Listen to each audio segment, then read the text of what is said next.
சகோதரர்களே, பெரியவர்களே, இன்றைய பாடம் நிக்காஹுடைய பாடம். இமாம் திர்மிதி ரஹிமஹுல்லா பிறந்த நாடு திர்முத். அந்த காலத்திலே ஸல்லல்லாஹு அலைஹி வஸல்லம் அவர்களுக்கு பிறகு அரேபியர்களிடம் இருந்த இஸ்லாம் அஜமிகளுடைய கைகளுக்கு வந்தது. அதனாலதான் 6 கிரந்தத்தை எழுதிய இமாம் முஸ்லிமை தவிர மற்ற அனைத்து உலமாக்களும் அஜமிகள் தான்.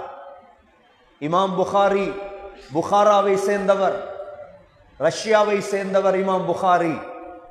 இமாம் முஸ்லிம் நைசாபூரை சேர்ந்தவர். இமாம் திர்மிதி திர்முதை சேர்ந்தவர். இமாம் அபு தாவூத் சிஜிஸ்தானை சேர்ந்தவர். இமாம் நசாயி நசா என்ற நகரத்தை சேர்ந்தவர். இமாம் இப்னு மாஜா கஸ்வீனை சேர்ந்தவர். அனைவர்களும் ஈரான் ஆப்கானிஸ்தானுடைய போர்டர்களிலே வாழ்ந்தவர்கள் தான் இந்த உலமாக்கள் எல்லாம். அரேபிய மக்கா மதீனாவில் இருந்த இல்ம் அப்படியே இந்த நாடுகளுக்கு திரும்பியது. இமாம் திர்மிதி ரஹிமஹுல்லா இமாம் புகார் ரஹிமஹுல்லாஹுடைய மாணவர். இமாம் திர்மிதி முழு இடங்களுக்கும் சென்று கோர்வை செய்த ஹதீஸை தான் நீங்கள் இப்பொழுது வாசித்துக் கொண்டிருக்கிறீர்கள். இமாம் திர்மிதி ரஹிமஹுல்லா கிதாபுன் நிக்காஹ், நிக்காஹுடைய பாடம், கல்யாணம் சம்பந்தமாக அவர் எழுதியவைகள் மிக ஆச்சரியமானது. சகோதரர்களே, கல்யாணம் என்று சொல்லும் பொழுது, நிக்காஹ் என்று சொல்லும் பொழுது அதனுடைய ஒவ்வொரு வாசலாக திறந்தால் இன்று 8 மணிக்குள் ஒரு வாசலை கூட மூட முடியாது. நிக்காஹுக்கு பல வாசல்கள் இருக்கின்றது. திருமணம் நிக்காஹ் என்பது இஸ்லாம் இந்த திருமணத்துக்கு கொடுத்த முக்கியத்துவம் ஏன்? சகோதரர்களே, எந்த மதத்திலும் திருமணத்தை பற்றி பேசப்படவில்லை. இந்துக்களுடைய புத்தகத்தில் திருமணத்தை பற்றி பேசப்படவில்லை. பௌத்தர்களுடைய பாலியில் புத்தகத்தில் திருமணத்தை பற்றி பேசப்படவில்லை. ஆனால் திருமணத்தை பற்றி பேசிய மார்க்கம் இஸ்லாம். தமிழர்களிடம் கேளுங்கள், உங்களுடைய புத்தகத்தில் ஏன் திருமணத்தை பற்றி பேசப்படவில்லை? பௌத்தர்களிடம் கேளுங்கள், ஏன் உங்களுடைய புத்தகத்தில் திருமணத்தை பற்றி பேசப்படவில்லை? அவர்கள் சொல்லுவார்கள், எங்களுக்கு அது தேவையில்லை. திருமணம் தேவையில்லை என்றால் வேற என்னதான் தேவை? ஒரு மனித வாழ்க்கைக்கு சாப்பாடு, குடிப்பு, இதே போல உள்ளதுதான் திருமணம். இதே போல உள்ளதுதான் திருமணம், நிக்காஹ். சகோதரர்களே, இந்த நிக்காஹை எப்படி செய்ய வேண்டும்? இந்த நிக்காஹ் செய்யும் பொழுது யாரை தேர்ந்தெடுக்க வேண்டும்? இந்த நிக்காஹின் மூலமாக என்ன பிரயோஜனம் என்று பேசிய ஒரே ஒரு மார்க்கம் இஸ்லாமிய மார்க்கம் மாத்திரம்தான். இஸ்லாம் நிக்காஹை பற்றி என்ன பேசுகிறது? ஒரு பெண்ணுடைய திருமணம், ஒரு ஆணுடைய திருமணத்திலிருந்து அவனுடைய வாழ்க்கை எவ்வாறு சந்தோஷமாக கழிக்க வேண்டும் என்ற முழுதையும் சொல்லி தந்த மார்க்கம் இஸ்லாம். சகோதரர்களே, இன்ஷா அல்லாஹ் நாங்கள் எல்லோரும் உண்மையாக திருமணம் செய்வது சொர்க்கத்தில். உண்மையான திருமணம் எங்க? இன்னா அஸ்ஹாபல் ஜன்னத்தில் யௌம ஃபீ ஷுக்லின் ஃபாகிஹூன். எங்க வருது? எல்லாருக்கும் தெரிஞ்ச சூரா யாசீன். சூரா யாசீன். إن أصحاب الجنة اليوم في شغل فاكهون هم وأزواجهم في ظلال على الأرائك متكئون ولهم فيها فاكهة. الله சொல்றான், உண்மையாக அஸ்ஹாபல் ஜன்னத்தில் யௌம் ஃபீ ஷுகுல், சொர்க்கத்தில் ஜொப் இருக்குதா? ஷுகுல்னா என்ன? சொர்க்கத்துல தொழில் இருக்குதா? என்ன தொழில்? காலையில் எழும்பி குளிச்சு ஆபீஸுக்கு போற தொழிலா? ஷூல். என்ன ஷூல்? சூரா யாசீன் தெளிவாக சொல்லு. சொர்க்கத்துல ஷுகுல் என்ன? ஃபீ ஷுகுலின் ஃபாகிஹூன். சொர்க்கத்தில் தொழிலே திருமணம் தான், வேற தொழில் இல்லை. எங்கட பாசையில், அதாவது சின்ன பிள்ளைகளும் இருக்கிறீங்க, பிரச்சனை இல்லை சொல்லலாம், குமருத்தன்மையை இல்லாமலாக்குவதுதான் சொர்க்கத்துடைய தொழில். சொர்க்கத்துடைய தொழில் என்ன? குமருத்தன்மையை இல்லாமலாக்குவது. ஷுகுல் அதுதான். ஹும் வ அஸ்வாஜுஹும் ஃபீ திலால். மனைவிமார்களுடைய தோள்களில் கையை போட்டுக்கொண்டு மர நிழல்களில் இன்பமாக அனுபவிப்பார். உலகத்துடைய கல்யாணம் சொர்க்க திருமணத்துடைய ஒரு மாடல், அவ்வளவுதான். சொர்க்க திருமணத்துடைய ஒரு மாடல் தான் உலகத்துடைய திருமணமே தவிர இது அசல் அல்ல. உண்மையான திருமணம் சகோதரர்களே இன்ஷா அல்லாஹ் நம் அனைவர்களுக்கும் எங்க இருக்குது?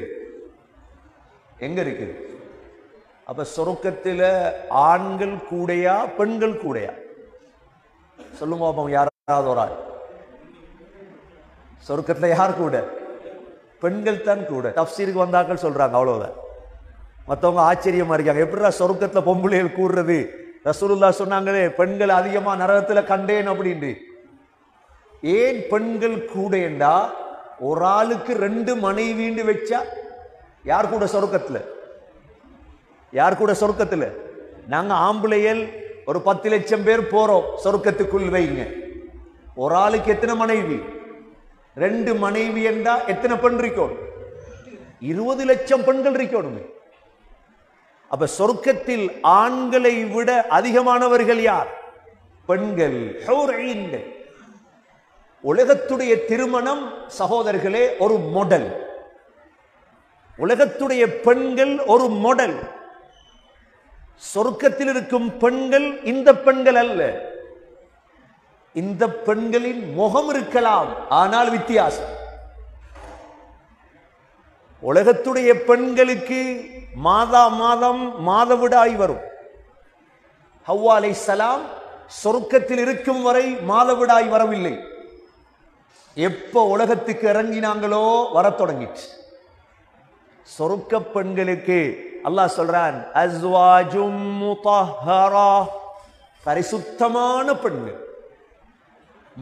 மாதம் வரக்கூடிய இரத்தம் விளக்கு அவர்களுக்கு கிடையாது. உலக பெண்களுடைய உடம்பு சதை, எந்த பக்கம் எடுத்தாலும் சதைகள். சொர்க்க பெண்களுடைய உடம்பு சதைகள் அல்ல, கஸ்தூரி, அம்பர்.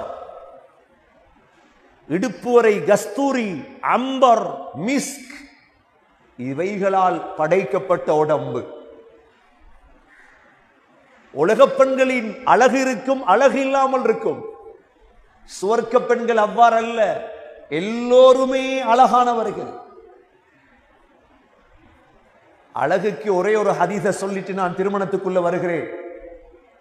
அந்த பெண் தலையில் போட்டிருக்கும் முந்தானை இருக்குதே, உங்களோட பெண்கள், உங்களோட மனைவிமா, வல நசீஃபுஹா, அவள் தலையில் போட்டிருக்கும் முந்தானை ஹைரும் மினத் துன்யா வமா ஃபீஹா, அதுல விலை அக்கரப்பத்தை வித்தா வார விலை இல்ல, முழு உலகத்தையும் வித்தா வருமே விலை, அந்த விலை. எவ்வளவு பெருமதியான முந்தான தலையில். வல நசீஃபுஹா, அவளுடைய தலையில் இருக்கும் முந்தானை.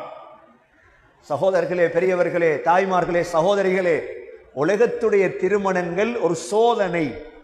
உண்மையான திருமணம் இன்ஷா அல்லாஹ் எங்கு நடக்க இருக்குது? சொர்க்கத்தில். உலகத்துடைய திருமணத்தை எப்படி சந்தோஷமாக ஆக்குறது? கல்யாணம் முடிக்கிறது, அன்னிகாஹுமின் சுன்னதி, கல்யாணம் என்பது என்னுடைய சுன்னத் நபி அவங்க சொன்னாங்க. வேற ஹதீஸ்ல சொன்னாங்க, வமன் ரகிப அன் சுன்னதி ஃபலைஸ மின்னி, யார் என்னுடைய சுன்னத்தை வெறுப்பாரோ அவர் என்னை சேர்ந்தவர் அல்ல. கல்யாணம் முடிக்கத்தான் போதும். கண்ணையும் மர்மஸ்தானத்தையும் பாதுகாப்பதற்கு திருமணம் செய்யும். கண்ணை பாதுகாக்கணும் கல்யாணத்தால், மர்மஸ்தானத்தை பாதுகாக்கணும் கல்யாணத்தால். நபி அவங்க வாலிபர்களை பார்த்து சொன்னாங்க, யா மஅஷர ஷபாப், வாலிபர்களே, மன் இஸ்ததாஅ மின்குமுல் பாஅத ஃபல்யதஸவ்வஜ், உங்களுக்கு சக்தி இருந்தால், உங்களுக்கு சக்தி இருக்குது, ஒரு பெண்ணுக்கு வாழ்வு கொடுப்பதற்கு சக்தி இருக்குது, கல்யாணத்தை முடிங்க. கல்யாணம் முடிப்பதால் 2 பிரயோஜனம். ஃபஇன்னஹு அகத்து லில் பஸர், பார்வையை கீழ்த்தாழ்த்த வைக்கும் கல்யாணம். ஒரு ஆள் சொல்றார், நான் கல்யாணம் முடிக்காமையே கண் பார்வையை கீழ்த்தாழ்த்துவேன். அது பொய், அது பொய். ஸல்லல்லாஹு அலைஹி வஸல்லமுக்கு தெரியாமலா நபி அவங்க சொன்னாங்க, கல்யாணத்தை முடி. ஃபஇன்னஹு அகத்து லில் பஸர், உனது பார்வையை கீழ்த்தாழ்த்த வைக்கும். முதலாவது. இரண்டாவது, வஅஹ்ஸனு லில் ஃபர்ஜ், உனது மர்மஸ்தானத்தை அது பாதுகாக்கும். கெட்ட நடத்தை ஒன்னிலிருந்து நடக்காது. சகோதரர்களே, இஸ்லாத்தை தவிர உலகத்தில் இருக்கும் மத அறிஞர்கள் கல்யாணம் முடிப்பது கிடையாது. கிறிஸ்தவ மத அறிஞர்கள், பௌத்த மத அறிஞர்கள் திருமணம் கிடையாது. புத்திக்கும் படாத விடயம். திருமணம் செய்யாத ஒருவர் எப்படி ஆசையை நிறைவேற்றலாம்? பசி வந்தால் சாப்பிட வேண்டும், தாகம் வந்தால் தண்ணீர் குடிக்க வேண்டும், இச்சை வந்தால் என்ன செய்வது? இச்சை இல்லாதவர்கள் மலக்குகள். மத அறிஞர்களுக்கு இச்சை கிடையாதா? அதனாலதான் உலக வரலாற்றிலே இஸ்லாத்தை தவிர உள்ள ஏனைய மத அறிஞர்களால் ஏற்பட்ட கெட்ட நடத்தை போன்ற வரலாறு வேற எந்த சமூகத்துக்கும் கிடையாது. ஓர்ணச்சேர்க்கை, ஆண் ஆண் திருமணம், பெண் பெண் திருமணம் அதிகமாக நிகழ்ந்த இடங்கள் எது என்று நீங்கள் பேப்பர்களிலும் செய்திகளிலும் வரலாற்றிலும் தேடினால் மாற்று மதத்தினர்களுடைய வணக்க ஸ்தலங்களில் என்பது உங்களுக்கு தெளிவாக விளங்கும். ஏன்? திருமணம் என்ற ஒன்று இல்லையே. திருமணம் என்ற ஒன்று இல்லையே. ஆசை எப்படி நிறைவேற்றுவது? அதனாலதான் சகோதரர்களே, முழு உலகமும் ஓர்ணச்சேர்க்கைக்கு அனுமதி கொடுத்தது. இஸ்லாம் சொன்னது, ஓர்ணச்சேர்க்கை செய்தால் உங்களை அல்லாஹ் ஒரு தண்டனை அல்ல 2 தண்டனையால் அழிப்பார். ஹஸ்ரத் லூத் அலைஹிஸ்ஸலாத்துடைய கூட்டம் கல்யாணம் முடிக்காமல் ஓர்ணச்சேர்க்கையில் ஈடுபட்டார்கள். ஆண் ஆண் திருமணம், பெண் பெண் திருமணம். சகோதரர்களே, அல்லாஹ் அந்த ஊரை விட்டு வைக்கவில்லை. சத்தூம் என்ற நகரம், லூத் அலைஹிஸ்ஸலாம் இப்ராஹிம் அலைஹிஸ்ஸலாத்துடைய பெரியப்பாவுடைய மகன். சத்தூமிலே போய் சொன்னார்கள், அல்லாஹ் உங்களுக்கு அழகான பெண்களை தந்திருக்கிறானே, பெண்களை திருமணம் செய்யுங்கள். அவர்கள் சொன்னார்கள், இல்லை, நாங்கள் ஓர்ணச்சேர்க்கை தான் செய்வோம். அழகான ஒரு பிள்ளையை கண்டால் விடமாட்டார்கள். அல்லாஹ் என்ன செய்தான் தெரியுமா? ஜிப்ரீல் அலைஹிஸ்ஸலாம், மீகாயில் அலைஹிஸ்ஸலாம் மலக்குகளை அழகான வாலிபர்களுடைய தோற்றத்தில் அவருடைய ஊருக்கு அனுப்பினார். லூத் அலைஹிஸ்ஸலாத்துடைய மனைவி, இவளும் அந்த சமூகத்தை சேர்ந்தவர். அவளும் இஸ்லாத்தை தழுவவில்லை. ஓர்ணச்சேர்க்கையின் மிக முக்கியமாக இருந்தவர்கள். சகோதரர்களே, ஹஸ்ரத் லூத் அலைஹிஸ்ஸலாம் சொன்னார்கள், என்னுடைய விருந்தாளிகள். மக்கள் சொன்னார்கள், அவர்களும் எங்களுக்கு தேவை. ஹஸ்ரத் ஜிப்ரீல் அலைஹிஸ்ஸலாமுக்கு அல்லாஹ் கட்டளையிட்டான், இந்த ஊரை அழிக்கும். எப்படி அழிக்கணும்? முதலாவது கல்லு மழை பொழியும். என்ன மழை பொழியணும்? என்ன மழை? நேற்று முந்தநாத்து நீங்க செய்திகளை பார்த்திருப்பீங்க, ஆச்சரியப்பட்டிருப்பீங்க. சவுதியை சேர்ந்த ஒரு பொம்புல ஓடி போய் ஒரு நாட்டை தேர்ந்தெடுத்திருக்கிறா. சவுதியை சேர்ந்த ஒரு பொம்புல, எனக்கு இஜாபோட வாழ இயலாது. எந்த நாட்டை தேர்ந்தெடுக்கிறா தெரியுமா? கனடாவை. கனடால டொரண்டோ சிட்டியில கிட்டத்தட்ட 7 மைல் தனி ஓர்ணச்சேர்க்கையாளர்களுடைய கடையும் ஹோட்டலும் இருக்கு. உலகத்திலே அதிகமான ஓர்ண சேர்க்கையாளர்கள் உள்ள நாடு அதுதான். வந்து குமியக்கூடிய இடம்.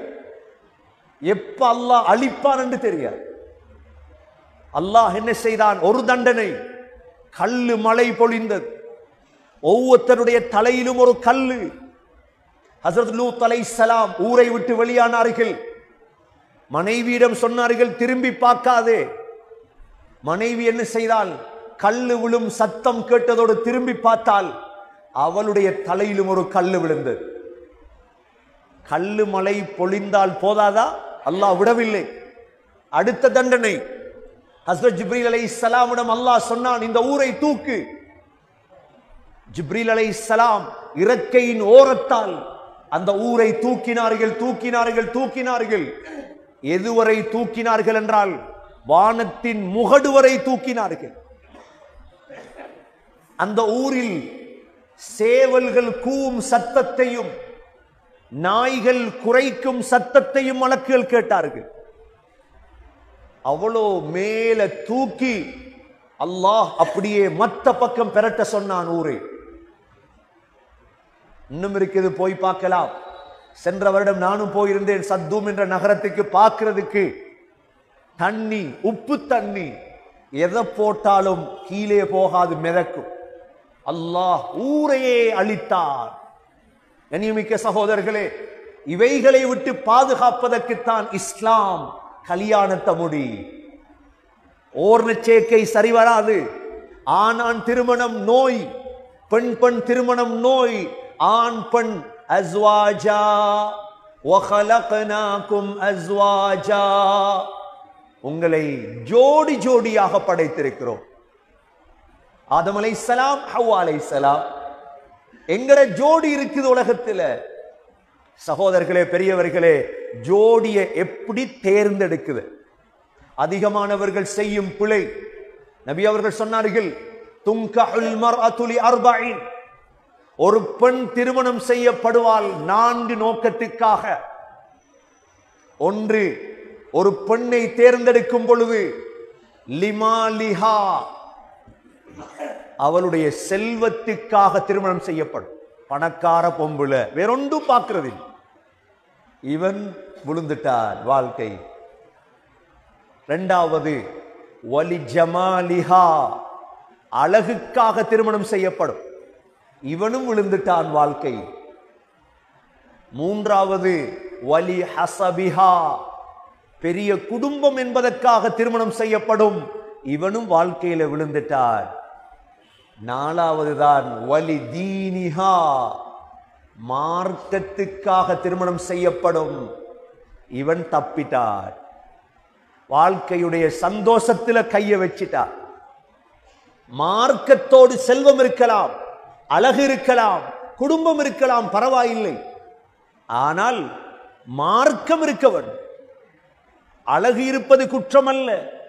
ஸல்லல்லாஹு அலைஹி வஸல்லம் சஃபியா பின் ஹுயை பின் அக்தப், கைபருடைய யுத்தத்திலே ஹஸ்ரத் திஹ்யத் பின் கல்பி ரலியல்லாஹு அன்ஹு, யா ரசூலல்லாஹ், ஒரு பெண்ணை எனக்கு தாருங்கள் என்று கேட்ட பொழுது, ஒரு பெண்ணை எடுத்துக்க அப்படின்றாங்க. உடனே போய் எடுத்தாங்க சஃபியா பின் ஹுயை. ஒரு சஹாபி வந்து சொன்னார், யா ரசூலல்லாஹ், சஃபியா உங்களுக்கு தான் பொருத்தம் யா ரசூலல்லாஹ், அழகான பெண். நபி அவர்கள் தேர்ந்தெடுத்தார்கள். அழகோடு சேர்ந்த மார்க்கம், அழகோடு சேர்ந்த மார்க்கம். ஹதீஜா ரலியல்லாஹு அன்ஹா, நபியுடைய மனைவி. ஹதீஜாவை போல் செல்வந்த பெண் இல்லை, ஆனால் செல்வத்தோடு சேர்ந்த மார்க்கம். பெரிய குடும்பம் ஹதீஜா, பெரும் குடும்பத்தோடு சேர்ந்த மார்க்கம். மார்க்கம் சேர வேண்டும் சகோதரர்களே. இமாம் இப்னு ஹிஷாம் ரஹிமஹுல்லாஹ் ஹதீஜா ரலியல்லாஹு அன்ஹாவை பற்றி எழுதும் பொழுது, நபி ஸல்லல்லாஹு அலைஹி வஸல்லம் ஹிரா குகையிலிருந்து நடுங்கிக் கொண்டு வந்தார்கள். நபி அவர்களை வலது மடியிலே வைத்து ஹதீஜா ரலியல்லாஹு அன்ஹா கேட்டார்கள், யா ரசூலல்லாஹ், உங்களுக்கு அந்த மலக்கு விளங்குதா? நபி அவர்கள் சொன்னார்கள், விளங்குது. இடது தொடையிலே வைத்து கேட்டார்கள், யா ரசூலல்லாஹ், உங்களுக்கு அந்த ஜிப்ரீல் விளங்குதா? விளங்குது. நடு மடிக்கு எடுத்து கேட்டார்கள் ரசூலுல்லாஹ்வை, இப்ப விளங்குதா? விளங்குது. 4வது கட்டமாக தலையில் போட்டிருந்த அந்த முந்தானைய கலத்திட்டு கேட்டாங்க, இப்ப விளங்குதா? ரசூலுல்லாஹ் சொன்னாங்க, விளங்குது இல்ல. அப்பதான் ஹதீஜா ரலியல்லாஹு அன்ஹாவுடைய மூளைய பாருங்க, சொன்னாங்களாம், உங்களுக்கு முன்னால வந்தது மலக்கு தான், ஷைத்தான் அல்ல. ரசூலுல்லாஹ் கேட்டாங்களாம், எப்படி? நான் தலையில முந்தானைய போட்டிருந்த காலமெல்லாம் மலக்கு இருந்தார், எப்ப அதை கலத்தினேனோ மலக்கு போயிட்டார். நீங்க அதை கண்டிருந்தா, தலையுடைய முந்தானையை கலட்டியதும் பிறகும் கண்டிருந்தால் அது ஷைத்தான். எப்படிப்பட்ட மனைவி! சகோதரர்களே, மார்க்கம் இருக்க வேண்டும் மனைவியிடம். மார்க்கம் இல்லாத மனைவியை தேர்ந்தெடுத்த அவ்வளோ பேரும் வாழ்க்கையில் தோத்து விட்டார்கள். நபி அவர்கள் சொன்னார்கள், ஃபத்ஃபர் பிதாத்தித் தீன், மார்க்கம் உள்ளவளை தேர்ந்தெடு. தரிபத் யதாக், அப்படி எடுக்கலையா மண்ணா போச்சோண்ட வாழ்க்கை. சிலர் நடிக்கிறாங்க சகோதரர்களே, எங்கட வாழ்க்கை சந்தோஷமாக இருக்குது, நடிக்கிறார்கள். நபி அவர்கள் சொன்னதுதான் சார், அதுக்குத்தான் திருமதியை வாசிக்கின்றோம். எந்த பெண்ணை திருமணம் செய்ய வேண்டும்? சகோதரர்களே, கையில் எடுத்துட்டோமா ஒரு மனைவிய, 25 வருஷத்துக்கு பிறகு கண்ட ஒரு பெண், யாரண்டே தெரியாது, அந்த பெண்ணுடைய முன்னெற்றி ரோமத்தை பிடிச்சு துவா ஓதுவோமே, அதுதான் முக்கியமான பகுதி. சகோதரர்களே, கல்யாணத்தில் உள்ளது 3 துவா தான். கல்யாணம் முடிக்கக்கூடியவர்கள் இந்த 3 துவாவையும் கட்டாயம் பாடமாக்கி வைக்க வேண்டும்.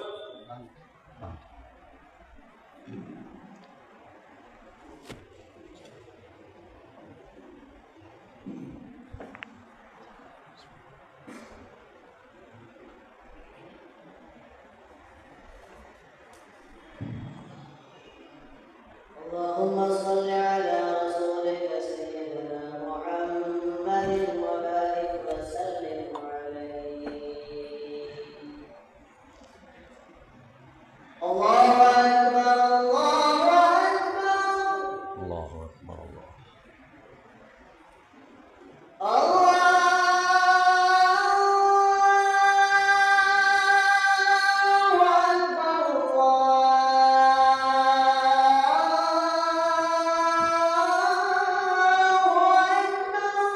الله أكبر الله أكبر. أشهد أن لا إله إلا الله.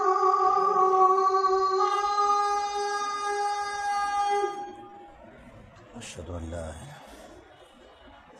أشهد أن لا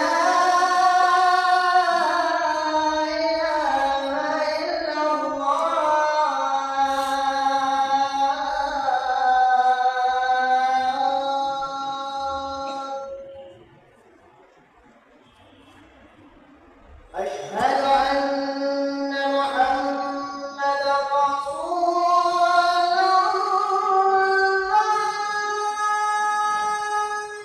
أشهد أن لا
رسول الله.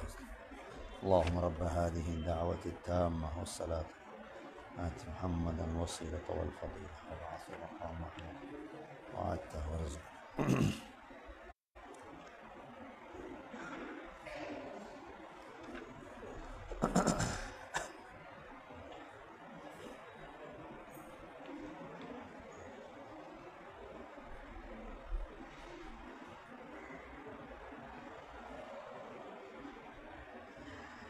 கண்ணியத்துக்குரிய சகோதரர்களே, பெரியவர்களே, கல்யாணத்திலே இருக்கக்கூடியது மூன்று துஆ தான்.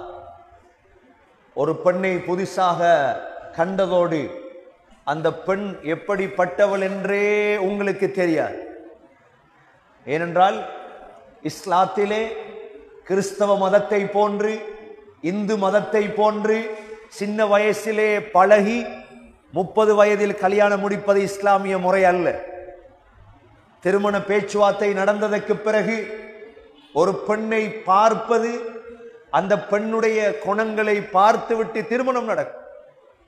திருமணம் நடந்ததோடு அந்த பெண்ணுடைய முன்னெற்றி ரோமத்தை பிடித்து ஸல்லல்லாஹு அலைஹி வஸல்லமுடைய துஆ இருக்கிறது, அல்லாஹும்ம இன்னி அஸ்அலுக கைரஹா, யா அல்லாஹ் இந்த பெண்ணுடைய நலவை கேட்கின்றேன், இந்த பெண்ணுடைய கெடுதியை விட்டும் பாதுகாவல் தேடுகின்றேன். ஏனென்றால் எல்லோரும் அறிந்த விடயம், கல்யாணம் முடித்து 3 மாதம் ஒரு நடிப்பார்கள். எல்லோரும் பெண்ணும் நடிப்பால், மாப்பிள்ளையும் நடிக்கும், 2 குடும்பமும் நடிக்கும். 2 குடும்பமும் இப்பொழுது நடிப்பு அல்ல, பொய் திருமணமே நடக்கு. பொய் திருமணமே நடக்கு. பெண் பக்கத்தை கவர்வதற்காக கணவன் பொய் சொல்றான், நான் அப்போலோ ஹாஸ்பிட்டல்ல டாக்டராக இருக்கிறேன் என்று பொய் சொல்றான். இது நம்பி கல்யாணம் முடிச்சு கொடுக்குது. இங்க பார்த்தா அவன் ஒரு ஹாஸ்பிட்டல்லையும் இல்ல, அவனுக்கு வேலை, கொழும்புக்கு போய் சும்மா வார. நடிப்பு, ஒரு பெண்ணுடைய நடிப்பு. அதனாலதான் முதல் துஆ, அல்லாஹும்ம இன்னி அஸ்அலுக கைரஹா வ கைரமா ஜபல்தஹா அலைஹா, யா அல்லாஹ் இவளுடைய நலவை கேட்கிறேன், இவளுடைய கெடுதியை விட்டு பாதுகாவல் தேடுகிறேன். 2வது துஆ, கல்யாண மஜ்லிஸ் பள்ளிவாசல்ல நடக்கும். நடந்ததோடு மாப்பிள்ளையோடு முசாஃபஹா, பாரக்கல்லாஹு லக்க வ பாரக அலைக வ ஜமஅ பைனகுமா ஃபீ கைர், அல்லாஹ் உனக்கு பரக்கத் செய்வானாக. திருமணத்தில் தேவை காசு அல்ல, திருமணத்தில் தேவை பரக்கத். திருமணத்தில் தேவை என்ன? பரக்கத் தேவை. பரக்கத் என்ற ஒன்று முஸ்லிம்களுக்கு மட்டும்தான் இருக்குது. இந்துக்களை பார்த்து திருமணம் செய்வது பரக்கத் அல்ல, பௌத்தர்களை பார்த்து திருமணம் செய்வது பரக்கத் அல்ல. பரக்கத் முசாஃபஹா செய்யும் பொழுது மாப்பிளைக்கு கேட்க வேண்டிய துஆ, பாரக்கல்லாஹு லக்க வ பாரக அலைக வ ஜமஅ பைனகுமா ஃபீ கைர். 3வது துஆ, கணவன் மனைவி கட்டிலுக்கு போனால் கல்யாணத்துடைய ஒன்றுதான் உடலுறவு. உடலுறவுதான் திருமணம் அல்ல, உடலுறவுதான் திருமணத்தின் நோக்கம் அல்ல. கல்யாணத்துடைய நோக்கங்களில் ஒன்று உடலுறவு. உடலுறவு கொள்ளாமலும் திருமணம் வாழலாம்.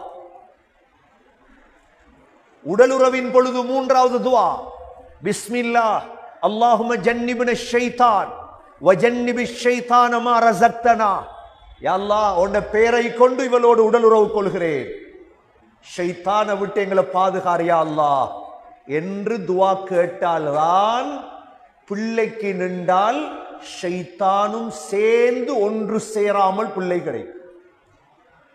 யாரெல்லாம் இந்த துஆ ஓதாமல் மனைவியோடு ஒன்று சேருவார்களோ ஷைத்தானும் அதிலே பங்கெடுத்துக் கொள்கிறார். நபி அவர்கள் சொன்னார்கள், லம் யதுர்ரஹு ஷைத்தான். சகோதரர்களே, உடுப்பு வாங்காட்டி பரவாயில்லை, கட்டில் வாங்காட்டி பரவாயில்லை, இந்த துஆவை படிச்சு கொடு. உங்களுக்கு தெரியும், இப்ப புதுசாக ஒரு வேலை செய்யறாங்க. மையத்தை வச்சிட்டு இந்த மையத்திர கட்டிலுக்கு மேல துஆ எழுதுவாங்க, அல்லாஹும்ம ஃபிர் லஹு வர்ஹம்ஹு. பார்க்க வரவங்க அந்த துஆவை பார்த்துட்டு ஓதிட்டு போவாங்க. அதே மாதிரி தான் என்ன செய்யணும், ஹசரத்மார் போய் இந்த மாப்பிள்ளை கிட்ட கேட்கணும், உனக்கு துவா தெரியுமா? பழைய பழைய லெப்பமார் அந்த வேலை தான் பார்த்தார். கல்யாணம் முடிக்க கடிதம் எடுக்க வந்தா காசு கேட்கறது இல்லை.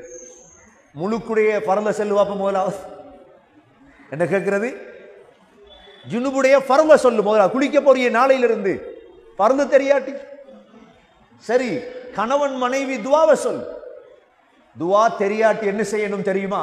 அந்த துவாவை எழுதி அவனை கட்டில ஒட்டி வரும், அவனை பாதுகாக்க ஷைத்தாண்டம். சகோதரர்களே, இந்த 3 துவா தான் திருமணத்தில் இருக்கு. சரி, கல்யாணம் முடிஞ்சு, கல்யாணம் எந்த மாதம் வைப்பது சிறந்தது? இமாம் திர்மிதி ரஹிமஹுல்லாஹ் ஒரு ஹதீஸ் கொண்டு வரார். இப்ப நாங்க கல்யாணம் வைப்போம் போயாண்டைக்கு, லீவு காலம், டிசம்பர் எல்லாரும் ஊருக்கு வர காலம், ஏப்ரல் லீவு, ஸ்கூல் லீவு. சொல்றாங்க ஆயிஷா ரலியல்லாஹு அன்ஹா, நபி ஸல்லல்லாஹு அலைஹி வஸல்லம் என்னை திருமணம் செய்தது ஷவ்வால் மாதம். எனக்கு விருப்பம் ஷவ்வால் மாதம் திருமணம் நடந்தால் விருப்பம். என்ன மாதம்? ஷவ்வாலண்டா. இப்ப ஷவ்வாலண்டா ரமலானுக்கு முந்தியா பிந்தியா? சொல்லுங்க ஒரு ஆள். ஷவ்வாலண்டா ரமலானுக்கு முந்தியா பிந்தியா? ரமலான் அடுத்தது என்ன? ஷவ்வால். ரமலானுக்கு முந்திய மாதம் எது? ஷஅபான். ஷஅபான், ரமலான், ஷவ்வால். அடுத்த மாதம் என்ன? ஷவ்வாலுக்கு அடுத்த மாதம் துல்காதா, அதுக்கு அடுத்த மாதம் துல்ஹிஜ்ஜா, கடைசி மாதம். அப்ப எத்தனாவது மாதம்? 10ஆம் மாதம், அரபு மாதம். திருமணம் வைப்பது சிறந்தது சகோதரர்களே. கல்யாணம் முடிச்சவங்க அதை விட்டுருங்க, கல்யாணம் முடிக்காதவங்க வாலிபர்கள் கல்புல வைங்க. ஒரு ஹதீஸ் திருமிதியில வருது, ஷவ்வால் மாதம் என்ற கல்யாணத்தை நான் வைக்கிறோம் இன்ஷா அல்லாஹ். சகோதரர்களே, கல்யாணம் முடிச்சுக்கிட்டோம், இப்ப நிக்காஹ் முடிச்சு, எப்படி சந்தோஷமாக வாழ்ற? வாழ்க்கை சந்தோஷமாக இருக்கும், வாழ்க்கை நரகமாக ஆகிவிடக் கூடாது. தமிழர்கள் சொல்வதை போல கல்யாணம் என்பது ஒரு கோட்டை. உள்ளே இருப்பவர்கள் வெளியே வருவதற்கும், வெளியே இருப்பவர்கள் உள்ளே நுழைவதற்கும் எத்தனிக்கிறார்கள்.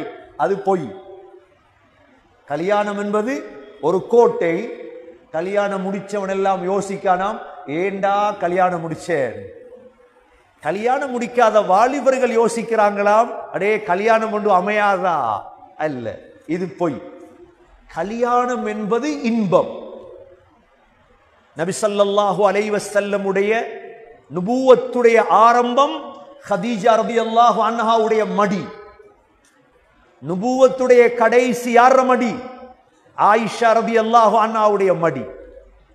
ரசூலுல்லாஹ் மனைவிமார்களுடைய மடியில தான் படுத்திருப்பாங்க. இப்ப நாங்க 2 பிள்ளைய பெத்தா, 3 பிள்ளைய பெத்தா, 4 பிள்ளைய பெத்ததுக்கு பிறகு மனைவியே எங்களை திரத்தி விட்டுருவா. போதும், படுத்ததெல்லாம் போதும் மடியில. நீங்க புகாரிய வாசிங்க, எத்தனை ஹதீஸ். நபி ஸல்லல்லாஹு அலைஹி வஸல்லம் ஆயிஷா ரலியல்லாஹு அன்ஹாவுடைய மடியில தான் தூங்குறது.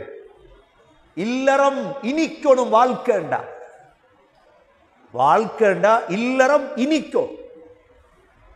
இல்லற வாழ்க்கை சந்தோஷத்துக்கு முதல் விடயம். சகோதரர்களே, சாப்பிடுறதோட எங்கட கையால தான் மனைவிக்கு தீத்தொடும் சாப்பாடு. நபியோங்க என்ன சொன்னாங்க? புகார்ல வர ஹதீஸ், உனது மனைவியுடைய வாயில் ஊட்டக்கூடிய சாப்பாட்டுக்கும் உனக்கும் நன்மை இருக்குது. என்ன இருக்குது? சாப்பிடுறோம், நாங்களும் சாப்பிடுறது மனைவிக்கும் ஒரு கவலத்தை வாயில கொடுக்கிறது. இது கிறிஸ்தவ பழக்கம் அல்ல. இதுதான் இஸ்லாம். இதுதான் என்ன?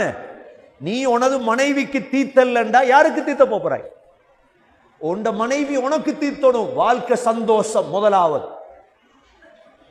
2வது, மனைவியோட சிரிக்கும். 2வது என்ன செய்யணும்? மனைவியோட. இன்னைக்கு சிரிக்கிறது ரோட்டால போற பொம்பளையோட, மனைவியோட சிரிக்கிறது இல்லையே. நபியோங்க சொன்னாங்க, தபஸ்ஸுமுக ஃபீ வஜ்ஹி அஹீக ஸதகா. உனது சகோதரனுடைய முகத்தை பார்த்து புன்முறுவல் பூப்பதும் என்ன? சதகா. சகோதரனுடைய முகத்தை பார்த்து புன்முறுவல் பூப்பது சதகா என்றா, ஓண்ட மனைவியுடைய முகத்தை பார்த்து சிரிக்கிறது. சிரிப்புடைய ஆரம்பம் தான் என்ன? புன்முறுவல். உன்ன மனைவியை பார்த்து நீ சிரிக்கிறாய், உனக்கு டபுள் சதக்கா நன்மை கிடைக்கும். மாமனாரை கண்டு சிரிக்கிறல்ல, மாமனாரை கண்டா ஒழிக்கிற, ரோட்ல போறோட சிரிக்கிற கூட்டாளிமாரோட இல்ல. இரண்டாவது சகோதரர்களே, கல்யாணம் சந்தோஷமாக அமையணுமா? மார்க்கம் உள்ளவள கையில் எடுத்துட்டீங்களா? முதல் வேலை பிளேட்ல சாப்பிடுறீங்களா? நபி அவங்க சொன்னாங்க, நீங்களும் சாப்பிடுங்க, கொஞ்சம் மனைவியுடைய வாயில கொஞ்சம் ஊட்டிடும். மனைவியும் விளங்கி வச்சிருக்கணும். பொம்பளையிலும் பயானுக்கு வந்திருக்காங்களோ தெரியாது, அவங்களும் விளங்கிருக்கணும். எந்த மாப்பிள்ளைக்கு 80 வயசானா பரவாயில்ல, கொஞ்சம் 80 வயசு என்ற மாப்பிள்ளைக்கும் தீத்திரும், கொஞ்சம் ஊட்டிடும் ஹதீஸுக்காக. இரண்டாவது. மூன்றாவது, ஆயிஷா ரலியல்லாஹு அன்ஹா சொல்றாங்க, நான் பாத்திரத்தில் பானத்தை குடித்து விட்டு பாத்திரத்தை வைப்பேன். நபி அவர்கள் என்ன செய்வார்கள் தெரியுமா? அந்த பாத்திரத்தை எடுத்து நான் குடித்த மீதத்தை ரசூலுல்லாஹ் குடிப்பார்கள். நாங்க இன்றைக்கு பொஞ்சாதி மனைவி குடிச்ச மிச்சத்தை குடிக்கிறாங்களா? நாங்க வாழ்க்கை இனிக்குது இல்ல. சரி, மிச்சத்தை குடிக்கிறது வேற. ஆயிஷா ரலியல்லாஹு அன்ஹா சொல்கிறார்கள், நான் வாய் வைத்த அந்த இடத்தில் குடிப்பார்கள். அது அதோட டேஞ்சர். எங்களுக்கு கிளாஸ் எடுத்தா இந்த கிளாஸ்ல ஆயிஷா ரலியல்லாஹு அன்ஹாவுடைய வாய்ப்பட்ட இடம் இதுதான். அதே இடத்தை ரசூலுல்லாஹ் குடிப்பார்கள். சகோதரர்களே, ரசூலுல்லாஹ்க்கு வயது 58, ஆயிஷா ரலியல்லாஹுக்கு வயது 15. நாம யோசிக்கிறது 40 வயசு ஆயிட்டோ, 18 வயசு ஆயிட்டோ, முடியெல்லாம் பழுத்துட்டு இதுக்கு புறம் அன்புன்னு ஒன்று இருக்குதா? மவுத்து வரை, சக்கராத்து வரை இனிக்கணும் வாழ்க்கை, அதுதான் நிக்கா. சக்கராத்து வரை வாழ்க்கை இனிக்கும். இது மூணாவது சகோதரர்களே. என்ன மூணாவது? ஆயிஷா ரலியல்லாஹு அன்ஹா சொல்கிறார்கள், நான் தண்ணியை குடிச்சிட்டு வைப்பேன், நான் குடித்த மீதத்தை ரசூலுல்லாஹ் குடிப்பார்கள். மீதத்தை குடிப்பது மாத்திரமல்ல, நான் வாய் வைத்த இடத்தில் எனது உமிழ் நீர் இருக்கும், அதை வாயில் வைத்து குடிப்பார். கிட்டத்தட்ட ஒரு கல்யாணம் பிரிஞ்சது. மாப்பிள்ளைய கூப்பிட்டு பேசினா 2 பேரும் பெரும் அறிவாளிகள், அறிவு மட்டும் கூடிட்டு அன்பு வரல. பார்த்தா மனைவியுடைய டவல் வேற, இவர டவல் வேற. அது பரவாயில்லை. மனைவியுடைய சோப் வேற, இவர சோப் வேற, அதுவும் பரவாயில்லை. மனைவியுடைய கிளாஸ் வேற, இவண்ட கிளாஸ் வேற. போட்ட சட்டம் மனைவி ஓரா படிச்சுட்டா, கூடுதலா படிச்சுட்டா இவ, அதுவும் பரவாயில்லை. மனைவியுடைய கட்டில் வேற, கணவன் கட்டில் வேற. இதுதான் டேஞ்சர். இது முட்டிட் பொறுத்திருந்தான் மாப்பிள்ள, பொறுத்திருந்தான். கல்யாணம் முடித்து 10 ஆண்டுகள் பொறுத்தான், சரி வருவதில்லை. இது திருமணம் அல்ல, இதுக்கு பேர் வேறொரு பெயர். சகோதரர்களே, இது மூணாவது. நாலாவது, ஒரு கணவனுடைய தலையணை மனைவியுடைய மடிதான். கணவனுடைய தலையணை மனைவியுடைய மடிதான். ஹஜ்ரத் ஆயிஷா ரலியல்லாஹு அன்ஹா சொல்கிறார்கள், எனது மாலை காணாமல் போகியது. ஆயிஷா ரலியல்லாஹு அன்ஹா ஒரு மாலை அணிஞ்சிருந்தார், அந்த மாலை காணாம போயிட்டு. சஹாபாக்கள் எல்லாம் மாலையை தேடுறாங்க, மாலை கிடைக்குதில்லை.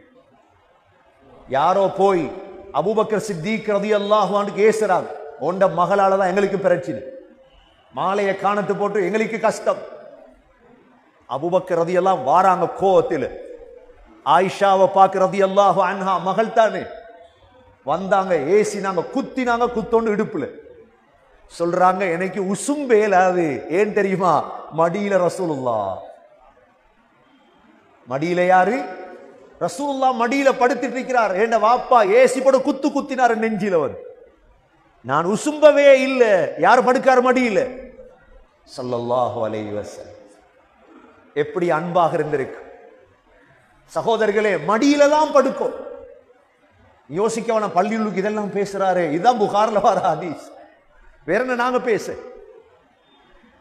ஆயிஷா ரலியல்லாஹு அன்ஹா சொல்லுவாங்க, நான் ஹைதுக்காரியாக இருப்பேன், மாதவிடாய் வரும் எனக்கு. ரசூலுல்லாஹ் என்ற மடியில சாஞ்சிதான் குர்ஆன் ஓதுவார்கள்.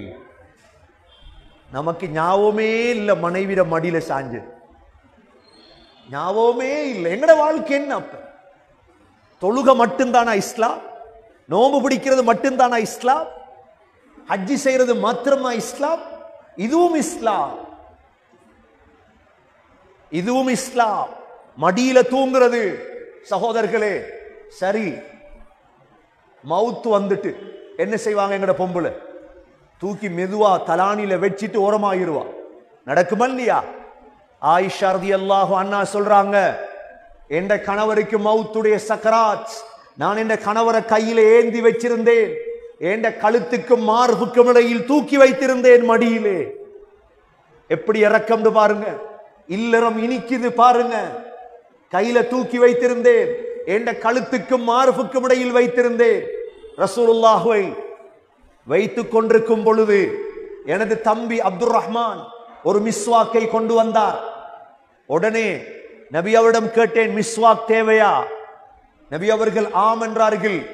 மிஸ்வாக்கை எடுத்து எனது பல்லுகளால் மென்று நபியுடைய வாயில் மிஸ்வாக் செய்து விட்டு சொல்லுவார்கள், ஆயிஷா ரலியல்லாஹு அன்ஹா, நபியுடைய தொண்டைக்குள் கடைசியாக சென்றது என்னுடைய உமிழ் நீர்.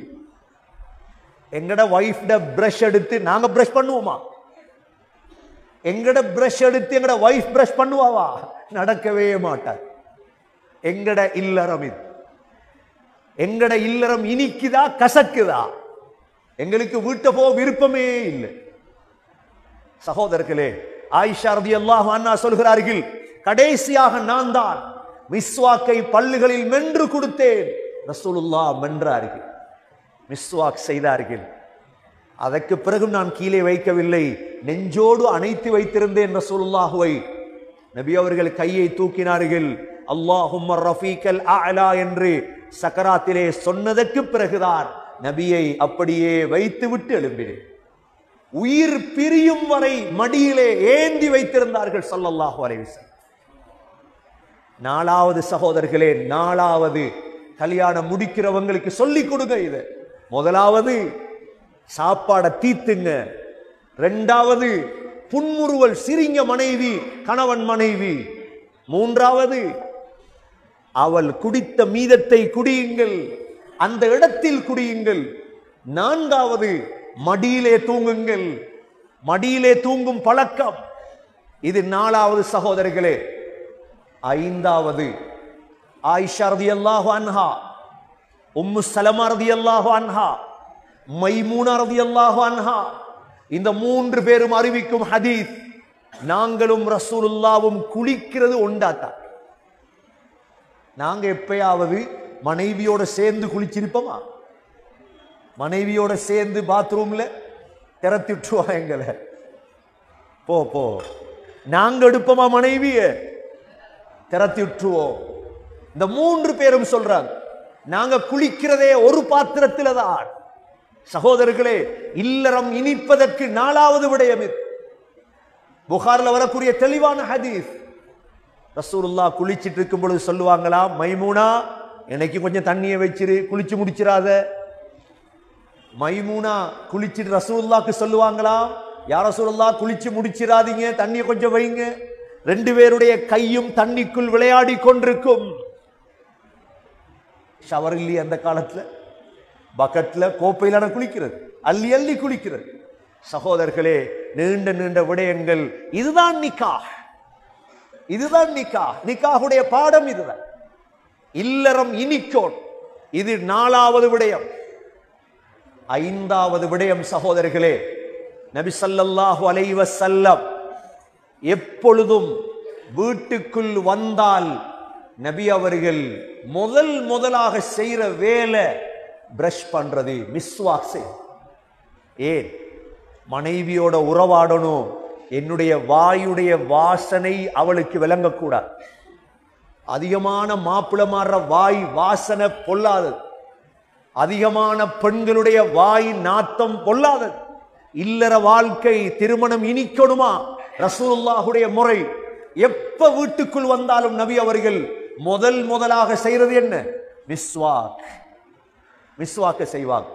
ஆயிஷா ரலியல்லாஹு அன்ஹா சொல்றாங்க, வீட்டுக்குள் வந்ததோடு முதலாக நபி அவர்கள் செய்வது மிஸ்வாக்கு தான்.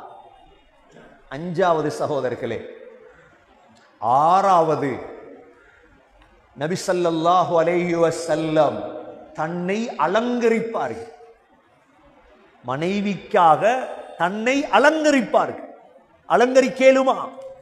நபி அவர்கள் மனம் பூசுவது சொல்லுவாங்க, பெண்டைக்கு அத்தர் பூசுறது நாங்க தான், எங்கட மனைவி அத்தர் பூசி விடுறது இல்லையே எங்களுக்கு. ஆனா ரசூலுல்லாஹ் அத்தர் பூசி விட்டதெல்லாம் மனைவி தான். ஆயிஷா ரலியல்லாஹு அன்ஹா சொல்றாங்க, குந்து உதையிபு ரசூலுல்லாஹி ஸல்லல்லாஹு அலைஹி வஸல்லம், ரசூலுல்லாஹ்க்கு அத்தர் பூசி விட்டதே நான் தான். தலையிலிருந்து முழு உடம்புக்கும் பூசி விடுவாங்க. நபி அவர்கள் தலைக்கு பாவித்த அத்தர் தான் மிஸ்க், கஸ்தூரி. நபி அவர்கள் உடம்புக்கு பாவித்த அத்தர் தான் ரரீரா, இந்தியாவுடைய ஒரு அத்தர். நபியுடைய உடம்பிலிருந்து மணத்து கொண்டே இருக்கு. சகோதரர்களே, ஆறாவது விடயம் இது. இல்லற வாழ்க்கை இனிக்கணுமா? நிக்கா இனிக்கணுமா? தன்னை அலங்காரப்படுத்தும், தன்னுடைய அழுக்குகள் நீக்கப்படும். அதனாலதான் இஸ்லாம், தலைமுடிக்கு வேற இஸ்லாம். தலைமுடி எப்படி வெட்டுறது? காக்காதுண்ட பிளேட் மாதிரி வெட்டுறதா? கொஞ்சம் மேல வச்சு வளைச்சி வெட்டுறது யஹூதியத். அழகா இருக்க இஸ்லாம் சொல்லுது. உள்ளாலும் வெளியாலும் தலைமுடிய ஒன்று நேராக வெட்டணும், இல்லாட்டி நேராக வளர்க்கணும். அழகு. சரி, மீசையுடைய அழகு என்ன? மீசையை வளர்த்து முறுக்கிறது அழகு? அது அழகு அல்ல. மீசைய வெட்டுறதுதான் அழகு. மீச வளர்க்கிறது அழகு அல்ல. ஆம்புலண்டா மீசரிக்கணும் என்றது குர்ஆனும் இல்ல, ஹதீஸும் இல்ல. அது தமிழர்களுடைய பேச்சு. நபி ஸல்லல்லாஹு அலைஹி வஸல்லம் அழகானவர். ஏன்? மீசையை கத்தரித்திருப்பார்கள். சரி, தாடிய வலிக்கிறது அழகு அல்ல, தாடியை வளர்ப்பதுதான் அழகு. ஆண் சிங்கத்தை பிடிச்சி விக்ரேசர் எடுத்து வலிச்சுட்டா எப்படி இருக்கு? ஆண் சிங்கத்தை பிடிச்சி கத்திரியால வெட்டி விட்டா எப்படி இருக்கும்? அது மாதிரிதான் சீதேவியலோட முகங்கள் இருக்குது எங்கட. ஆண் சிங்கம் அழகு தாடிதான். நபியுடைய தாடி கஸ்ஸல் லிஹ்யா, அடர்த்தியான தாடி. எண்ணெயை போட்டு வாருவாங்களாம் ரசூலுல்லாஹ். எண்ணெயை போட்டு வாருவாங்க தாடிய. நபி அவங்க கண்ணுக்கு சுருமா போட்டிருப்பாங்க. இஸ்மித் என்ற சுருமா கண்ணுக்கு ஆம்பளையில் போடுறது இல்ல. நாங்க எங்களுக்கு இடத்துக்கு சுருமா போடுறது அழகுக்கு மருந்து, ரெண்டும் இருக்கு. கண்ணுல சுருமா போட்டிருப்பாங்க, மீசையை கத்தரிச்சிருப்பாங்க, எந்த நேரம் மிஸ்வாக் செய்து பல்ல சுத்தமாக வைத்திருப்பாங்க, தாடியை அடர்த்தியாக வளர்த்து அதை வாருவாங்க தாடிய. கக்கத்து முடி இருக்குதே, இதை என்ன செய்யறது? கக்கத்து முடி என்ன செய்யறது? திருமணம் முடித்தவர்கள் நல்லாக வேர்க்கும் பொழுது அதை பிடுங்கி எடுத்துரும். கக்கத்து முடிய பிடுங்குவதுதான் அதனுடைய அழகு. கக்கத்து முடிய வலிக்க வலிக்க வலிக்க நோய்தான். நல்லா வேர்த்திருக்கும் பொழுது அதை பிடுங்கி எடுத்துரும். அதுதான் அழகு. இஸ்லாமிய முறை அதுதான்.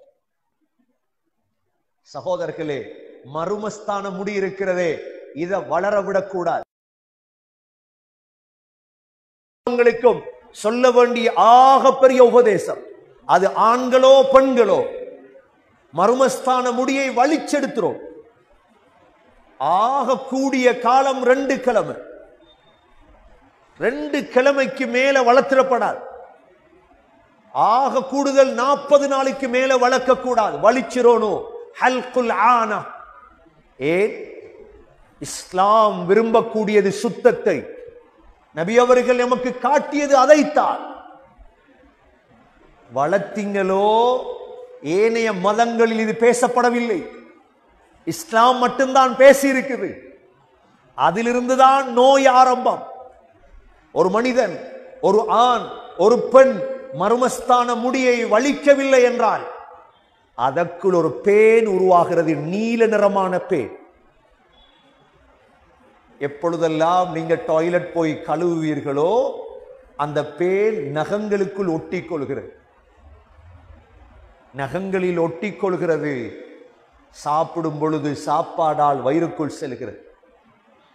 அதனாலதான் நபி அவங்க சொன்னாங்க வலிச்செடுக்கிறது. எவ்வளோ நபி அவங்க அழகானவங்க என்பதை யோசித்து பார். ஏன் முஸ்லிமான ஆண் முஸ்லிமான பெண்ணை திருமணம் செய்யும்? ஒரு முஸ்லிமான ஆணுக்கு காஃபிர முடிக்க முடியாது கல்யாணம். ஏன்? சுத்தத்தை வைத்துதான். நாங்க ஒவ்வொரு நாளும் மூக்கு எத்தனை தடவை கழுவுறோம்? 5 தொழுகைக்கும் 15 தடவை மூக்க கழுவுறோம். காஃபிர் மூக்க கழுவுவாரா? எவ்வளவு சுத்தம் ரசூலுல்லாஹுடைய.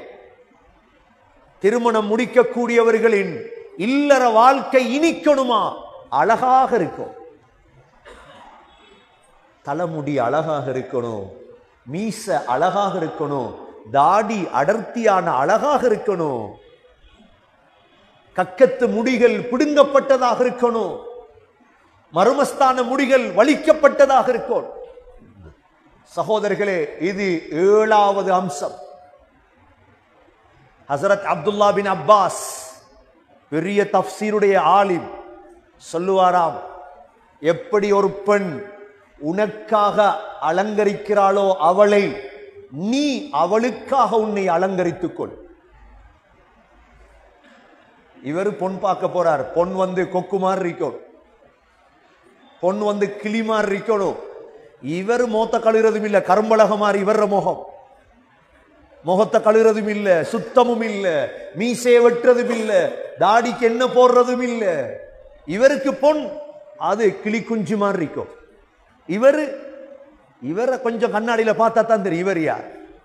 ஸல்லல்லாஹு அலைஹி வஸல்லம் இஸ்லாம் இதை பேசி இருக்கு. நீயும் அழகாக இரு. அப்துல்லாஹ் பின் அப்பாஸ் சொல்லுவாங்க, என்ன நான் அலங்கரிப்பேன் எனது மனைவிக்காக. சகோதரர்களே, ஏனென்றால் திருமண வாழ்க்கை என்பது அது மௌத் வரை சந்தோஷமாக இருக்கும். 8வது விடயம்தான் குறைகளை கண்டுகொள்ளக்கூட. அப்படின்னா ஒரு பெண்ணை பொறுத்தவரையில் குறை இருக்கும். உலகத்தில் குறையில்லாத யாரும் இல்லை. ஒரு மாப்பிள்ளையை பொறுத்தவரையில் குறை இருக்கும். அந்த குறைகளை கண்டுகொள்ளக்கூடாது. குறை விளங்குறது 3 மாசத்துக்கு பிறகுதான் கல்யாணம் முடிச்சு. முதல் மாசம் ஒரு குறையும் விளங்கா 2 பேரை, 2வது மாசமும் ஒரு குறையும் விளங்காது. 3வது மாசம் ஆரம்பத்திலிருந்து தான் மெதுவா விளங்கும். சரி, கண்டுபிடிச்சிட்டீங்க உங்களோட மனைவி கிட்ட 10 குறை இருக்குது. சரி, மற்ற 90 நல்லதால பெருக்கி விடும். 90 நல்லது இருக்குத்தானே உங்களோட மனைவி கிட்ட. சமைச்சு தாராங்க, பிள்ளைய வளர்க்குறாங்க, சுத்தமாக இருக்கிறாங்க. இந்த நலவு இருக்குது, கோபம் வருது மனைவிக்கு, ஒரு குறை கண்டுபிடிச்சிட்டீங்க. 2வது குறை கிளீன் இல்ல மனைவி, பரவாயில்லை. 3வது குறை உங்களோட அம்மா பாப்பாவை மதிக்கிறது இல்ல. 4வது குறை. இப்படி 10 குறைய அடுக்கின நாங்க 90 நல்லதை பார்த்து மன்னிச்சிரும். இதே போலதான் மனைவியும். ஏண்ட மாப்பிள்ளைக்கிடம் குறை இருக்குது, வெறி கோபம் இல்ல, வெறி வருது மாப்பிள்ளைக்கு. செலவுக்கு காசிதாரர்ல கஞ்சன் மாப்பிள்ளை வாரா. அபு சுஃபியானுடைய மனைவி, யா ரசூலல்லாஹ் என்ற மாப்பிள்ளா கஞ்சன், செலவுக்கே தாரல்ல, என்ன செய்யும்? நபி அவங்க சொன்னாங்க, நீ பாக்கெட்ல போட்டு தேவையான அளவு எடுத்துக்க, மெதுவா தேவையான அளவு மெதுவா எடுத்துக்க. உடைய விடக்கூடாது யாரை, உடைய விடக்கூடாது யாரையும். குறை வரும், குறை இல்லாத ஒருத்தர். நபி அவங்க சொன்னாங்க, பெண்கள் வளைவிலிருந்து படைக்கப்பட்டவர்கள். மின் இவஜ், நீ இன்பமாக வாழ நினைச்சா அந்த கோணலோடு இன்பமாக வாழ்ந்துக்க. நேராக்க பார்த்தாயோ உடைஞ்சிரும், உடைகிறது தான் தலாக். சகோதரர்களே, அடுக்கிக் கொண்டே போகலாம். மிக இன்பமான ஒரு தலையங்கம் இது. குடும்ப வாழ்க்கைக்கு, குடும்ப வாழ்க்கை முடிக்க போறவர்களுக்கும் முடித்தவர்களுக்கும் இன்பமானது சகோதரர்களே. ஆனால் இஸ்லாமிய முறை இவைகள். சொன்னாங்க, குறைகளை கண்டுகொள்ளாதே, மன்னித்து விடு. சகோதரர்களே, 9வது தான் அவர்களோடு விளையாடுவது. அவர்களோடு விளையாடுவதும் இஸ்லாத்தில் உள்ளது. நபி ஸல்லல்லாஹு அலைஹி வஸல்லம் ஆயிஷா ரலியல்லாஹு அன்ஹாவோடு ஓட்ட போட்டி வைத்தார்கள், விளையாடினார்கள். ஹஸ்ரத் ஜாபிர் ரலியல்லாஹு அன்ஹு கல்யாணம் முடித்து வந்தார்கள். கேட்டாங்க, ஜாபிர் யார கல்யாணம் முடிச்சாய்? யா ரசூலல்லாஹ், ஒரு விதவையை முடிச்சேன். ஏன் விதவையை முடிச்சாய்? வாப்பா மௌத்தாயிட்டார், 8-9 பொம்பளை பிள்ளைகள், ஒரு குமர முடிச்சா அவளும் சேர்ந்து இவங்களோட விளையாடிடுவாள், அதுக்காக ஒரு விதவையை முடிச்சேன், அவங்களோட தலைகளை வாந்துடுறதுக்கு. நபியவங்க என்ன சொன்னாங்க தெரியுமா? ஜாபிர், ஒரு குமரை பார்த்து முடிச்சிருக்கலாமே. துலாஇபுக வ துலாஇபுஹா, அவள் உன்னோடு விளையாடுவாள், நீ அவளோடு விளையாடலாம். எது திருமணம் சகோதரர்களே? இதுதான் நிக்காஹ். இது 10 வரை வந்தேன், அப்படியே இருக்குது சகோதரர்களே. இன்னொரு நேரம் கிடைச்சா நாங்க இன்ஷா அல்லாஹ் இதனுடைய தொடரை பார்ப்போம் சகோதரர்களே. நிக்காஹ் என்பது சந்தோஷம் மௌத் வரை, மௌத் வரை. திருமிதியுடைய கடைசி ஹதீஸ் என்ன தெரியுமா? நிக்காஹுடைய, உலகத்தில் இருக்கக்கூடிய மனைவி உங்களுக்கு ஏதாவது துன்புறுத்தினால் சுவர்க்கத்தில் இருக்கும் ஹூர் ஈன் சொல்றாவாம், உலகத்தில் உள்ள மனைவியை பார்த்து, கொஞ்ச நாளைக்கு உனக்கு தந்திருக்கிறேன், என் கணவனை துன்புறுத்தாதே. கொஞ்ச நாளைக்கு உனக்கு தந்திருக்கிறேன், இவர என் கணவனை துன்புறுத்தாதே. யார் சொல்றாவா? ஹூர் ஈன். இதுதான் இமாம் திர்மிதி ரஹிமஹுல்லாஹ் நிக்காஹுடைய பாடத்தில் கடைசியாக கொண்டு வந்த ஹதீஸ். எதை சொல்ல வாராங்க? உலகத்துடைய திருமணம் எல்லாம் கொஞ்ச கால இன்பம். சகோதரர்களே, உண்மையான இன்பத்தை இன்ஷா அல்லாஹ் சொர்க்கத்தில் அனுபவிக்க இருக்கிறோம் சகோதரர்களே. உண்மையான இன்பம், உண்மையான மனைவி, உலகத்துடைய மனைவிய சரிவர அழகான முறையில் சொன்னாங்க. அன்புள்ள கணவனுக்கும் மனைவிக்கும் அடையாளம் என்ன? தஹஜ்ஜத்ல எழும்பி, சுபகுல எழும்பி கொஞ்சம் தண்ணி எடுத்து உங்களோட மனைவிக்கு தெளிக்கிறீங்க, இதுதான் அன்பு. சிலவங்க தெளிச்சாங்கன்னா அண்டையோட ஊட்ட விட்டு போய்த்துறோம். ஏன்? கசப்பான ஒரு உண்மை இருக்கிறது அவங்களோட வீட்டுல தானே. நபி அவங்க ரஹ்மத் செய்வானாக துவா செஞ்சாங்க. சுபவுக்கு எழும்புறீங்க, தஹஜ்ஜத்துக்கு எழும்புறீங்க, மனைவிக்கு ஒரு துளி தண்ணியை தெளிச்சிங்க, அல்லாஹ் ரஹ்மத் செய்வானாக துவா செஞ்சாங்க. இதுதான் இரக்கம். மனைவியை சரியான முறையில வளர்த்தெடுத்தீங்க, சரியான முறையில செஞ்சீங்க மனைவிய, இன்ஷா அல்லாஹ் சொர்க்க ஹூர் ஈன்களுக்கு தலைவியாக இவதான் வருவா. சொர்க்க ஹூர் ஈன்களுக்கு தலைவியாக இவதான் வருவா. முழு சொர்க்க பெண்களுக்கும் தலைவியாக இருப்பா அவங்களோட மனைவி. மார்க்கத்தோட தீனோட இஸ்லாத்தை கொடுத்து சகோதரர்களே, திருமணம் முடித்த நாங்க எங்கட குடும்பத்தை இஸ்லாமிய குடும்பமாக, ஏனென்றா இதிலிருந்து உருவாகுவதுதான் அடுத்த பரம்பரை. அடுத்த பரம்பரை. நபி ஸல்லல்லாஹு அலைஹி வஸல்லம் தன்னுடைய மூத்த மகளுக்கு எடுத்த மாப்பிள்ளையார் அபுல் ஆஸ் பின் ரபீ. இரண்டாவது மகளுக்கு எடுத்த மாப்பிள்ளையார் ருக்கையாவுக்கு எடுத்த மாப்பிள்ளை உஸ்மான் ரலியல்லாஹு அன்ஹு.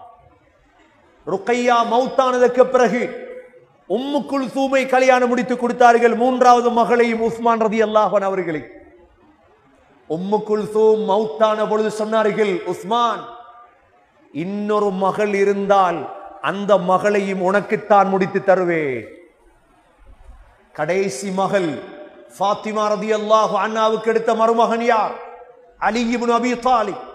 மருமகன்மார்களை பாருங்கள். மகளுக்கு எடுத்து கொடுத்த கணவன்மார் யார்? சகோதரர்களே, ஹஸ்ரத் ஃபாத்திமா, அலி, இவர்களால் தான் ரசூலுல்லாஹுடைய குடும்பம் வந்தது.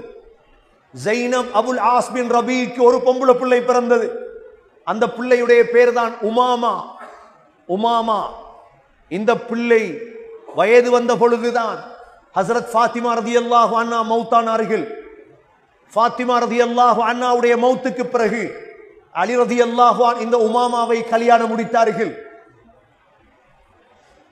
மதினியுடைய மகளை திருமணம் செய்தார்கள். உமாமாவோடு தான் மவுத் வரை வாழ்ந்தார்கள். உமாமாவுக்கு பிள்ளை கிடைக்கவில்லை. ரசூலுல்லாஹுடைய மூத்த பரம்பரையால் பிள்ளைகள் வரவில்லை. ஹஸ்ரத் அலி ரலியல்லாஹு அன்ஹு ஃபாத்திமா, இந்த திருமணத்தில் தான் ஹசன், ஹுசைன், முஹ்சின், உம்மு குல்தூம், ஜைனப் 5 பிள்ளைகள் கிடைத்தது. ஹசன், ஹுசைன், முஹ்சின், ஜைனப், உம்மு குல்தூம் 5 பிள்ளைகளில் முஹ்சின் சின்ன வயசிலே மௌத்தானார். ஜைனப் சின்ன வயசிலே மௌத்தாகியது. ஹசன், ஹுசைன், ஹசன் ரலியல்லாஹு அன்ஹு, ஹுசைன் ரலியல்லாஹு அன்ஹு இவர்களுடைய திருமணத்தால் தான் பரம்பரை வந்தது. இதில் ஒரு பிள்ளை இருந்தது, உம்மு குல்தூம், அலி ரலியல்லாஹுடைய பிள்ளை. இந்த உம்மு குல்தூம் சின்ன பிள்ளை. ஹஸ்ரத் உமர் ரலியல்லாஹு அன்ஹு அலி ரலியல்லாஹுவிடம் வந்து கேட்டார்கள், அலி, உம்மு குல்தூமை எனக்கு முடிச்சு தர மாட்டீங்களா? அலி ரலியல்லாஹுக்கு ஆச்சரியம், கலீஃபாட வயது என்ன, எந்த மகளை முடிச்சு கேட்கிறாரே. ஒரே ஒரு ஹதீஸ் சொன்னாங்க, குல்லு சபபின் வ நஸபின் முன்கதிஉன் இல்லா ஹஸபி வ நஸபி. நபி அவங்க சொன்னாங்க, எல்லா பரம்பரைகளும் துண்டிக்கப்பட்டு விடும், எனது பரம்பரையை தவிர.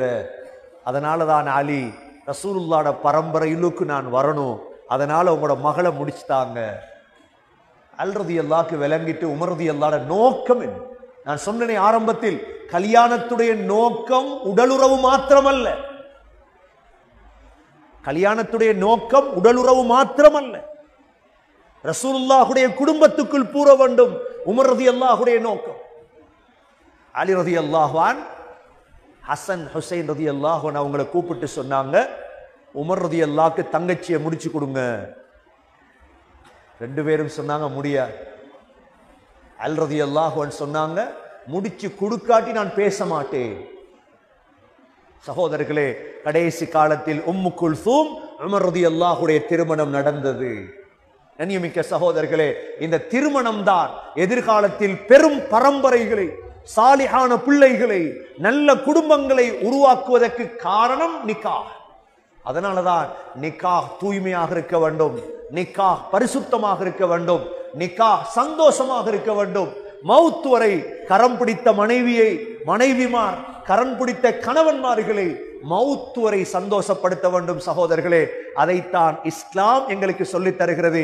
உலகத்திலும் சந்தோஷமான வாழ்க்கை இன்ஷா அல்லாஹ், சொர்க்கத்திலும் ஹூர் ஈன்களுடைய திருமணத்தை அடைய எல்லாம் வல்ல அல்லாஹ் சுப்ஹானஹு வ தஆலா நம் அனைவர்களுக்கும் தௌஃபீக் செய்வானா. காஃபி மஸீதா வஅஃபு அன்னா யா கரீம் யா ரஹீம் யா ரப்பி யா அல்லாஹ். اللهم صل وسلم على سيدنا محمد الناطق بالحق والداعي إلى الرشد والهادي إلى الصواب، حجة البالغة وبرهانه القوي ودعوته العامة. اللهم فكما شرفتنا بسماع حديثه القويم فاهدنا صراطه المستقيم. اللهم إنا قرأناه وسمعناه مقرين بالإحاطة بمعناه. اللهم فكما أكرمتنا بسماع ألفاظه فاجعلنا من حملته وحفاظه. اللهم قرب إلى أفهامنا بعد معانيه، ووفقنا للحمل بمقتضى ما ورد من الأحكام فيه وامتثال أوامره واجتناب نواهيه. اللهم إنا بك وبما جاء به هذا النبي مؤمنون، وبما أخبرنا به من الغيب والوعد والوعيد مصدقون. فثبت اللهم بحرمة ذلك الإيمان والتصديق في قلوبنا، واغفر ببركته جميع ذنوبنا.